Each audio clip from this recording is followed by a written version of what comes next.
মুহূর্তে যে খবরে নজর রাখবো, দুয়ারে সরকারের কাজে এবার ডেডলাইন। কাজ শেষের সময়সীমা বেঁধে দিল নবান্ন। দুয়ারে সরকারের 100% পরিষেবা দিতেই এই ডেডলাইন। আমাদের সঙ্গে রয়েছেন আমাদের প্রতিনিধি সোমরাজ। সোমরাজ, ঠিক কি নির্দেশ দেওয়া হয়েছে নবান্নের তরফে এবং কেন এই রকম ডেডলাইন বেঁধে দিল নবান্ন?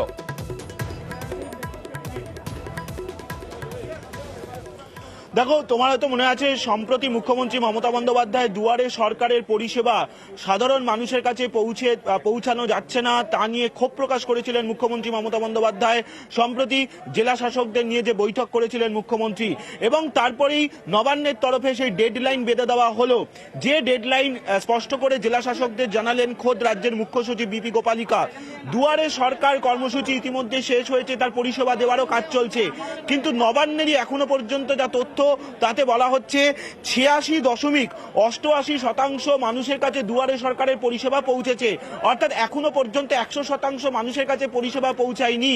আর তার জন্যই নবান্নের তরফে নির্দেশ দেওয়া হয়েছে বিভিন্ন জেলা শাসকদের 31শে জানুয়ারির মধ্যেই 100% পরিষেবা দেওয়ার কাজ শেষ করতে হবে।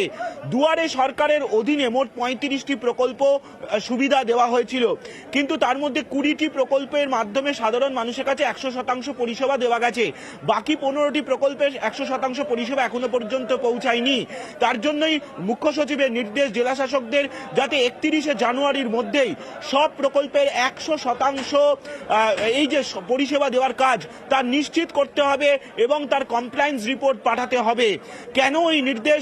সম্প্রতি মুখ্যমন্ত্রী মমতা বন্দ্যোপাধ্যায় দুয়ারে সরকারের কাজের মাধ্যমে যে পরিষেবা দেওয়া, সেই পরিষেবা দেওয়া সাধারণ মানুষ ঠিকঠাক পাচ্ছেন না তা নিয়ে ক্ষোভ প্রকাশ করেছিলেন। এমনকি আইনের ধারা উল্লেখ করে আধিকারিকদের বিরুদ্ধে পদক্ষেপ নেওয়ার হুঁশিয়ারিও পর্যন্ত দিয়েছিলেন। এবং তারপরেই দুয়ারে সরকারের পরিষেবা কত শতাংশ মানুষের কাছে পৌঁছালো তা নিয়ে রীতিমতো রিপোর্ট নেওয়া শুরু করে নবান্নের শীর্ষ মহল। এবং তারপরেই যেটা দেখা গেল যে 86%-এরও বেশি মানুষের কাছে এখনো পর্যন্ত দুয়ারে সরকারের পরিষেবা পাঠানো সম্ভব হয়েছে। অন্তত নবান্নের তথ্যই তেমনটাই বলছে।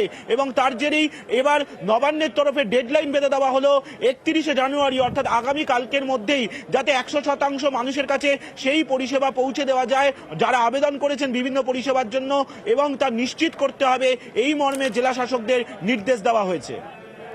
বেশ, ধন্যবাদ সোমরাজ।